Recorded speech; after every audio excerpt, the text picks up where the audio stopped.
महाराष्ट्र माझा न्यूज, सर्वसामान्य जनतेचा आवाज।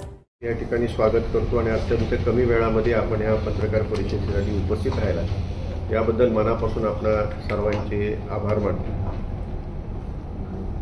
काही वेळापूर्वी फलटणला आदरणीय अजितदादा पवार साहेब यांची सभा झाली आणि या सभेमध्ये जे काही प्रश्न त्यांनी उपस्थित केले त्याच्यापैकी बहुतांशी प्रश्न मला वाटतं अत्यंत निरर्थक आणि कदाचित त्यांना कसलाही फलटणची माहितीच नसावी, त्यामुळे त्यांनी त्या ठिकाणी ते प्रश्न उपस्थित केले असावे। फलटणला CBSE इंग्लिश मीडियम स्कूल नाही हे म्हणणं अत्यंत हास्यास्पद आहे। माझ्या माहितीप्रमाणे फलटणला फलटण एज्युकेशन सोसायटीची CBSE अत्यंत अद्यावत अशा प्रकारची शाळा आहेच, परंतु त्याबरोबर अनेक इतर संस्थांच्या सुद्धा इंग्लिश मीडियम शाळा आणि त्या ठिकाणी CBSEच्या सुद्धा शाळा त्या ठिकाणी कार्यरत आहेत। फलटणला श्रीमंत शिवाजीराजे क्रीडा संकुलाच्या माध्यमातून अत्यंत उत्तमपैकी हॉकी आणि फुटबॉलचं त्या ठिकाणी क्रीडांगण उपलब्ध आहे। एखाद्या वेळेला दादांना माहिती नसेल, फलटणच्या 3 मुली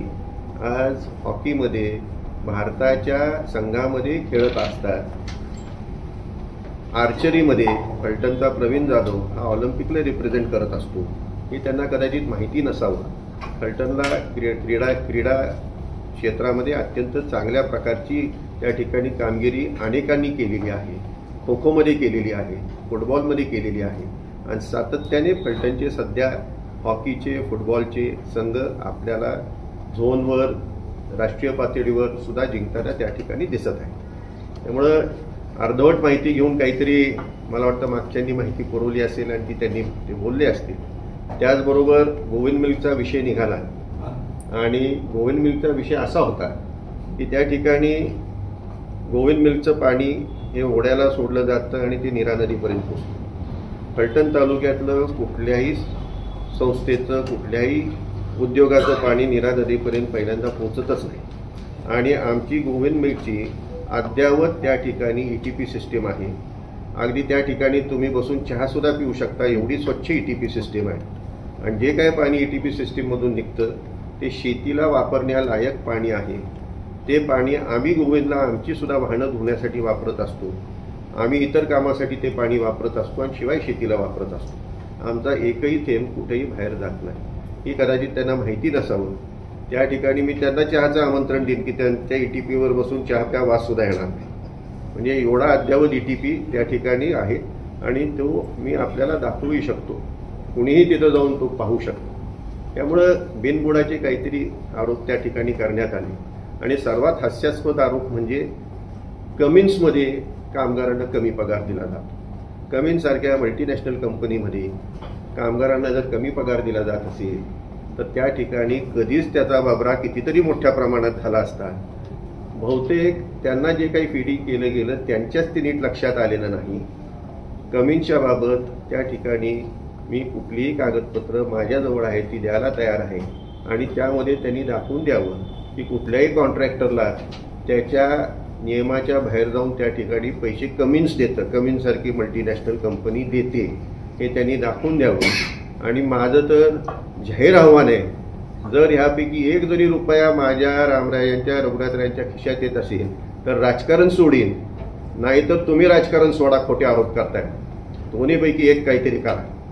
इथं मार्केट कमिटीत सांगायचं पगार होत नाही, दिवाळीचा ॲडव्हान्स पगार मार्केट कमिटीने केला आहे आणि फलटण तालुक्यातल्या सर्व संस्था अत्यंत उत्तम रीतीने चालू आहेत। आम्हाला काही कुणाच्या सल्ल्याची गरज नाही, जो सल्ल्याला जाईल त्याच्या संस्था तुम्ही गिळंकृत करता, त्यामुळे आम्हाला सल्ल्याची काही गरज नाही। आमच्या संस्था व्यवस्थित चाललेल्या आहेत। श्रीमंत मालोजीराजे सहकारी बँक ही अत्यंत व्यवस्थित चाललेली आज संस्था आहे। जिल्ह्यामध्ये अनेक बँका आहेत, सॅफमधून बाहेर पडलेल्या फक्त 2च बँका आहेत आणि त्यामध्ये मालोजीराजे सहकारी बँक आहे। त्यामुळे उगाच नाही ते निरर्थक आरोप करणं हे अत्यंत चुकीचं आहे। त्यांना जे काही सांगितलं असेल त्यामुळे दुर्दैवाने त्यांनी आरोप केले असतील, ह्याच्यापेक्षा अधिक काही त्याच्यामध्ये अर्थ नाही असं मला वाटतं। त्यांनी श्रीराम कारखान्याचं अजितदादांनी काहीतरी कागदपत्र दाखवून त्या श्रीराम कारखान्यावर पण आरोप केले, त्याबद्दल आपण काय सांगणार? श्रीराम कारखान्याबरोबर कारखान्याच्या आणि जवारच्या मध्ये जो काही करार झाला त्या कराराच्या माध्यमातून गाळप क्षमता वाढवायची, त्याप्रमाणे आता श्रीरामची गाळप क्षमता 5000 टन प्रतिदिनी ही केलेली आहे। वर्षाभरातच ती 10,000 पर्यंत नेण्याच्या दृष्टीने सर्व तरतूद केली आहे. आणि शेवटी ऊस उत्पादकाला जास्तीत जास्त दर द्यायचा असा उद्देश ह्या श्रीराम आणि जवाहरच्या भागीदारीमध्ये आहे. ह्याच्यामध्ये श्रीरामनी पैसे कमवावेत हा उद्देश अजिबात नाही. ऊस उत्पादकाला जास्तीत जास्त पैसे त्या ठिकाणी मिळाले पाहिजेत आणि आमची जी देणी आहे ती देणी देण्याकरता फक्त आम्ही जवाहरकडून जादा पैसे आम्ही घेतो. बाकीचे सर्वच्या सर्व पैसे हे ऊस उत्पादकाला त्या ठिकाणी स्पर्धेच्या युगामध्ये ऊस सुद्धा आपल्याला त्या ठिकाणी स्पर्धा आज मोठ्या प्रमाणात आहे. चांगला दर देणं हे क्रमप्राप्त आहे आणि त्याकरता जास्तीत जास्त चांगला दर देऊन त्या ठिकाणी श्रीराम जवाहरच्या माध्यमातून ते काम करण्याचा आमचा प्रयत्न आहे. 12% व्याजाने कर्ज घेतल्यास काय ते? आम्ही निष्कर्जी आहोत, आम्ही कर्जच घेतलेलं नाही. कुठून 12% कर्ज घेतलं? जवाहरकडून. जवाहरने असं सांगितलं की डिपॉझिट जे घेतले आपण 17 कोटी त्याच्यातल्या 8.5 कोटीवर आपण व्याज देतो. त्याच्यातल्या 8.5 कोटीवर आपण व्याज देतो, तर बँक रेट प्रमाणेच व्याज देतो आणि बाकीचं जे 8.5 कोटी आहे ते पूर्णपणे निर्व्याजी त्यांनी दिलेलं आहे. त्याच्यावर 1 रुपया व्याज नाही. बाबा अजितदादांनी जे आरोप केले ते कितपत खरे आहेत आणि कितपत खोटे आहेत? आत्ताच मी सांगितलं त्यांना फीडिंग चुकीचं केलं गेलं त्यामुळे त्यांना माहिती नाही. ते 100% खोटे आहेत. CBSE स्कूल आहे का नाही, तुमच्यातली काही मुलं सुद्धा तिथं शिकत असतील त्यामुळं ती आहे का नाही हे तुम्हालाही माहिती आहे. क्रीडा संकुल आहे का नाही हे तुम्हाला माहिती आहे. आज आपल्या अनेक मुलं मुली आंतरराष्ट्रीय पातळीवर सुद्धा खेळतात. हे काही क्रीडा संकुल आहे त्यामुळं खेळू शकतात. त्या ठिकाणी खेळांना प्राधान्य दिलं जातं म्हणून खेळू शकतात. बाबा खंडाळा MIDC त्यांच्यामुळे झाले असे म्हणतात. नक्की खंडाळा MIDC कोणामुळे झाले? हे बघा, एकत्रितपणे त्यावेळेला राष्ट्रवादी काँग्रेस म्हणून काम करत होतो.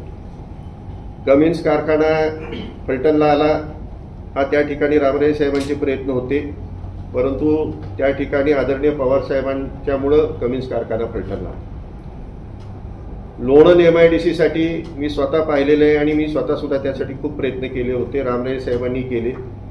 त्या ठिकाणी कारखानदारी आणण्यासाठी खूप प्रयत्न झाले. तुम्हाला आता कल्पना असेल की फलटण MIDCची स्थापना साधारण 1997 साली झाली.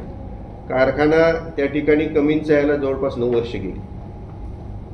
लोणंदचं सुद्धा तसंच झालं होतं. अनेक त्या ठिकाणी मंडळी आणली, दाखवलं आणि शेवटी सोना अनोईज हा पहिल्यांदा चालू झाला.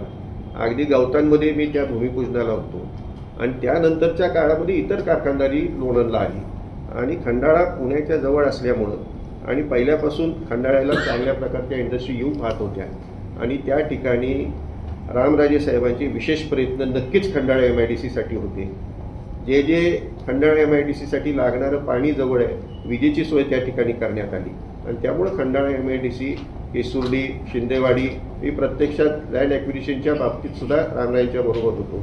या सर्व गोष्टी त्यांच्या माध्यमातून झाल्या. शेवटी एकत्रित काम करत असताना आमचे जे नेते होते त्या सर्वांचं सहकार्य त्या ठिकाणी झालेलं याविषयी काही शंकाच नाही. पण मागणी ही रामराजेंची होती आणि ते खंडाळा, केसुर्डी, शिंदेवाडी हा जो परिसर आहे हा उद्योगासाठी अत्यंत चांगला आहे, पोषक आहे. त्यामुळे तिथे इंडस्ट्री मोठ्या प्रमाणात आज आपल्याला उभी असलेली दिसते. परवाची मीटिंगच्या संदर्भामध्ये त्यांनी एक आरोप असा केला की रामराजेंना आमदार जर केलं तर मग परवाच्या त्या आपल्या मीटिंगमध्ये गजानन चौकातल्या मीटिंगमध्ये काय आलं नाही त्या रामराजे, असं त्यांनी एक प्रश्न. पवार साहेबांच्या सभेला काय महाराज साहेब का नव्हते? ते टेक्निकली काही मुद्द्यांमुळे आलेले नाहीत. ते दुसरा काहीच मुद्दा नाही. पण त्यांचं जे म्हणणं आहे की आमदार त्यांनी केलं, आमदार पहिल्यांदा रामराजांना तुम्ही मंडळींनी केलं कारण ते अपक्ष निवडून आले. नंतर राष्ट्रवादी काँग्रेस पक्षामध्ये आदरणीय पवार साहेबांनी ते अध्यक्ष होते, त्यांनीच तिकीट दिलं, 2दा दिलं आणि त्यानंतर मतदारसंघ राखीव झाल्यावर 3 वेळा रामराजे विधान परिषदेवर आहेत आणि तुम्ही चांगलं जाणता की रामराजे कोणामुळे विधान परिषदेवर आहे. बहुत त्यांनी अजून एक असं हे केलं की फलटण शहराचा आणि तालुक्याचा विकास झाला नाही आणि आता जेव्हा आपण दादांसोबत होता तेव्हा निधी घेताना आमच्यासोबत आला आणि नंतर तिकडे गेलो आमच्यावरच आरोप करताय, असं एक अजितदादांनी आजच्या सभेमध्ये सांगितलं. म्हणजे एक तर त्यांनी कबूल केलं की निधी मिळाला आम्हाला 200 कोटी रुपये. म्हणजे एका बाजूला ते म्हणतायत की निधीसाठी प्रयत्नच करत नाहीत आणि एका बाजूला म्हणतायत की निधीसाठी आमच्या बरोबर आले. आम्ही राष्ट्रवादी काँग्रेस बरोबरच होतो. अनेक कामं रखडलेली होती, अनेक कामांना स्टे आला होता, ती पूर्ण व्हावी ती अपेक्षा होती आणि त्यामुळं रामराजेंनी तो निर्णय घेतला. परंतु त्याचबरोबर नंतरच्या काळामध्ये जी काही राष्ट्रवादी काँग्रेस पक्षातच गळचिपी आमची होत आहे, आदरणीय दादांची सुद्धा होत आहे, तुम्ही पाहताय. शेवटी ह्या ठिकाणी उमेदवारी कोणाला दिली तर काल परवा भाजपच्या प्रचार करत असलेल्या तुम्ही त्या ठिकाणी उमेदवाराला राष्ट्रवादीची उमेदवारी दिली. म्हणजे अशा प्रकारची गळचेपी असल्यामुळं त्या ठिकाणी वेगळा निर्णय घेणं आवश्यक होतं असं मला वाटतं. आणि शेवटी गळचेपी आणि त्या ठिकाणी सातत्याने दबावाखाली राहून काम करता येऊ शकत नाही. मोकळ्या मनानेच त्या ठिकाणी काम करावं लागतं आणि आदरणीय पवारसाहेबांनी जी भूमिका घेतली त्या भूमिकेच्या पाठीमागं उभं राहण्याची गरज आहे असं मला वाटतं.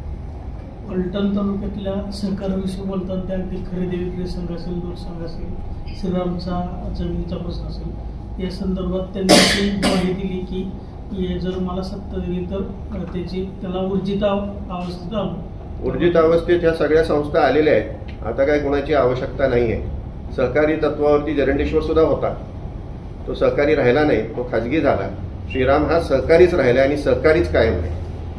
फलटणवरून बारामतीला नोकरीसाठी युवक जात आहे, तिथे रोजगार मिळाला नाही असा आरोप आहे. बारामतीला फलटणपेक्षा अधिक इंडस्ट्रियल डेव्हलपमेंट झालेलीच आहे, ते आम्ही कुणीच नाकारत नाही. आणि ती जी झाली आहे ती आदरणीय पवारसाहेबांचं सुद्धा त्यामध्ये फार मोठा सिंहाचा वाटा आहे. आणि त्यामुळं काही जी गावं बारामतीच्या जवळ आहे त्या गावातली तरुण जाऊ शकतात. पण फलटणला सुद्धा इंडस्ट्री होती आहे. कमिन्ससारखा फार मोठा प्लांट, मेगा प्लांट आहे. जवळपास 13 युनिट्स त्यांची झाली आहेत. 17 युनिट होणार आहे, म्हणजे 17 नवीन कारखाने आल्यासारखं आहे. ट्यूब इंडिया नावाची कंपनीचं काम चालू झालेलं आहे. त्याचबरोबर महिंद्रा लॉजिस्टिक्स आलेलं आहे. म्हणजे अनेक अशा वेगवेगळे उद्योगसुद्धा फलटणला येऊ पाहत आहेत आणि त्या ठिकाणी त्यांची कामं चालू असलेली आपल्याला दिसत आहेत. अजून एक दादांनी हे केलं की फलटणकरांनी माझ्यावर विश्वास ठेवून सचिन पाटलांना मत द्यावं तर मी तुम्हाला बारामतीसारखा फलटणचा विकास करून दाखवतो. यापूर्वी सुद्धा त्यांना सगळ्याच तालुक्यांचा विकास करता आला असता, पण दुर्दैवाने तो समतोल कधीच राखला गेला नाही. फक्त म्हणायला सोपा आहे की बारामतीचा विकास होतो, इंदापूरचा होत नाही, दौंडचा होत नाही, पुरंदरचा होत नाही, फलटणचा होत नाही. तेवढे पैसे जर तुम्ही त्यांना उपलब्ध करून दिले तर त्यांची सुद्धा तेवढाच विकास निश्चितपणाने होऊ शकतो. बाबा, एक असं विचारायचं थोडासा वेगळा प्रश्न आहे की या निवडणुकीच्या अनुषंगाने जे नवीन मतदार आहेत, आता नवीन युवा पिढी जी पहिल्यांदा मतदान करणार आहे किंवा लोकसभेला ज्यांनी पहिल्यांदा केलं, ही जी पिढी आहे, रोजगाराचा मुद्दा त्यांच्या दृष्टीने एक आकर्षणाचा केंद्रबिंदू आहे असं म्हणलं वागू ठरवलं, तर त्यांच्यासाठी आपण काय सांगा? ही वस्तुस्थिती आहे की फार मोठ्या प्रमाणामध्ये रोजगारीचा मुद्दा हा निर्माण झालेलाच आहे. आणि गेल्या 10 वर्षामध्ये आपण जर पाहिलं असेल, जे काही केंद्र शासनाने रोजगार निर्मितीची आश्वासने दिली होती ती पूर्तता मग झाली नाही असा त्याचा अर्थ होतो. आणि आपल्याला पोषक अशा प्रकारचं वातावरण करण्यामध्ये नक्कीच त्या ठिकाणी महाराष्ट्र शासनाला कुठंतरी अपयश आलेलं आहे. आणि अनेक उद्योग गुजरातमध्ये गेले का गेले नाहीत याचा जर अभ्यास केला तर फार मोठमोठे उद्योग महाराष्ट्रात खूप घातलेले गुजरातमध्ये गेले, ही वस्तुस्थिती नाकारता येईल. त्यामुळं तरुणांमध्ये रोजगारीचा मुद्दा हा निश्चित आहे. अनेक तरुण शिकलेले, तरुणी शिकलेले आहेत आणि त्यांना ह्या ठिकाणी वेगवेगळ्या मार्गातून रोजंदारीचा मुद्दा, रोजगाराचा मुद्दा सोडवण्यासाठी या ठिकाणी आपल्याला अनेक उद्योग छोटे मोठे सगळ्या प्रकारचे उभे करावे लागले आणि त्या दृष्टीने आपण त्या प्रकारचं प्लॅनिंग सुद्धा करत आहोत. अगदी आता विधानसभा निवडणुकीचा प्रचार तास 1.5 तासामध्ये वेळ संपल, तर आपण फलटणच्या जनतेला काय आवाहन कराल? मी फलटणच्या बाबत नेहमीच रामराय यांचं विजन हे थोडंसं वेगळं आहे.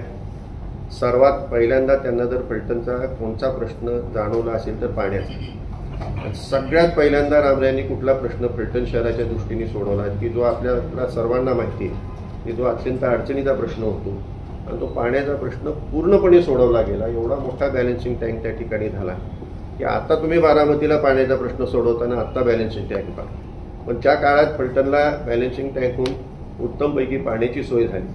भूमिगत त्या ठिकाणी ड्रेनेज सिस्टीमची आवश्यक होती ती पूर्ण झाली. आता इथून पुढच्या काळात फलटणमध्ये अनेक आपण गार्डन्सही डेव्हलप करतोय. हे डेव्हलप करत असताना इथून पुढच्या काळात फलटणचं एकंदरीत सुस्वरूप कसं होईल, चांगल्या प्रकारे कसं त्या ठिकाणी सुंदर फलटण कसं होईल अशा दृष्टीने त्या ठिकाणी आमचे प्रयत्न राहणार आहेत. रस्ते चांगले असावेत अशा दृष्टिकोनातून त्या ठिकाणी हे प्रयत्न असतील. मुरुम येथे सुभेदार मल्हारराव होळकरांचं स्मारक व्हावे म्हणून तुम्ही काय प्रयत्न केले अशी विचारणा होते? मुरुम येथे वास्तविक मल्हारराव सुभेदार, श्रीमंत सुभेदार मल्हारराव होळकर ह्यांचं स्मारकाच्या बाबतचा जो प्रश्न आहे तो खऱ्या अर्थाने श्रीमंत रघुनाथ राजांनी त्या ठिकाणी कार्यक्रम घ्यायला सुरुवात केली.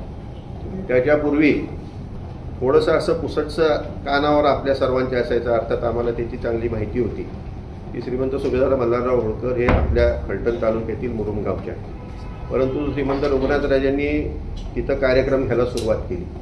नंतरच्या काळात आम्ही जिल्हा परिषदेच्या मार्फत ते कार्यक्रम घ्यायला सुरुवात केली आणि त्यानंतर त्या ठिकाणी स्मारक व्हावं म्हणून त्या ठिकाणी रामराजे साहेब आणि दीपकराव चव्हाण यांच्या माध्यमातून मागणी केली आणि त्याप्रमाणे शासनाने काही निधी त्या ठिकाणी मंजूर केला आहे, कामही चालू आहे आणि जवळपास 29 कोटीचा निधी आपण त्या ठिकाणी मागणी केली. अजून एक प्रश्न होता. आजच्या सभेच्या व्यतिरिक्त एक SMS येतोय सध्याच्या काळात की दीपक चव्हाणांचा 6 नंबर आहे, त्यांना विजयी करा. त्याबद्दल आपण काय प्रश्न?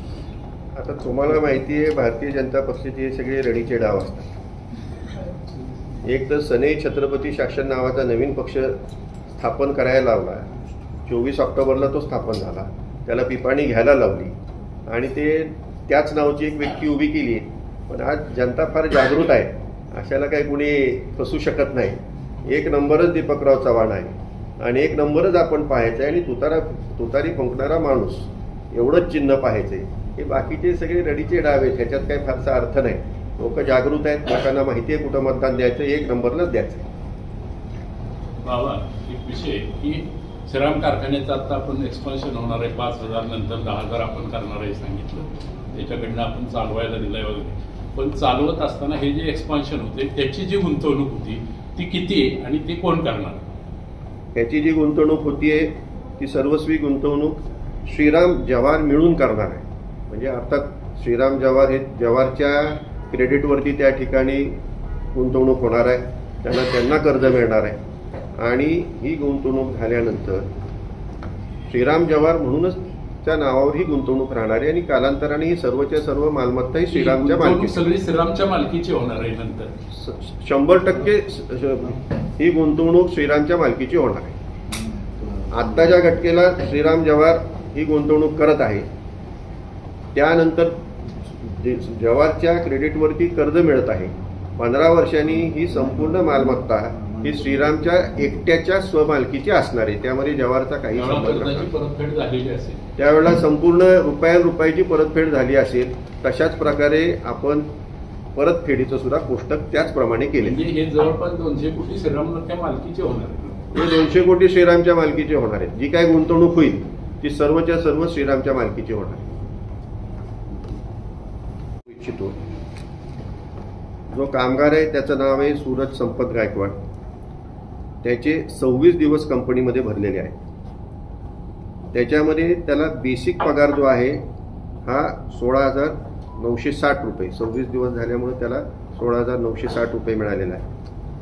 त्याला HRA 848 आहे, LTA 652 आहे आणि इतर त्याला मिळालेलं आहे. असं एकूण त्याचं ग्रॉस अर्निंग त्याचं 18,787. त्यापैकी ESI त्याचा कट होतो तो 140 रुपये. प्रॉव्हिडंट फंड कट होतो तो 1,800 रुपये. पण हा प्रॉव्हिडंट फंड कट होतो तो त्याला सरते शेवटी परत मिळतो. आणि LWF आणि PT म्हणजे प्रोफेशनल टॅक्स ते त्याचे कट होतात, ते शासनाला जातात, ते 200 रुपये. ह्या ठिकाणी त्याची नेट सॅलरी त्याला हातात मिळाली 16,647. एम्प्लॉयरनी त्याच्याकरता 4,142 रुपये दिले.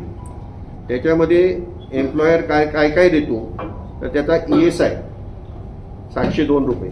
ESI मुळे त्याला कुठल्याही ESI हॉस्पिटलमध्ये मोफत त्या ठिकाणी वैद्यकीय उपचार हा मिळत असतो. ते एम्प्लॉयर भरतो. कामगार 140 रुपये भरतो. हे पैसे त्याला परत मिळत नाहीत. हे पैसे ESI कडे जमा होतात आणि त्यातून त्याला मोफत उपचार कुठल्याही कारणासाठी त्याला आणि त्याच्या कुटुंबाला हा मिळतो. ही शासनाची योजना आहे, त्या योजनेप्रमाणे होतं. प्रॉव्हिडंट फंड 1950 रुपये हा कंपनीचा आहे आणि त्याचा स्वतःचा 1,800 रुपये.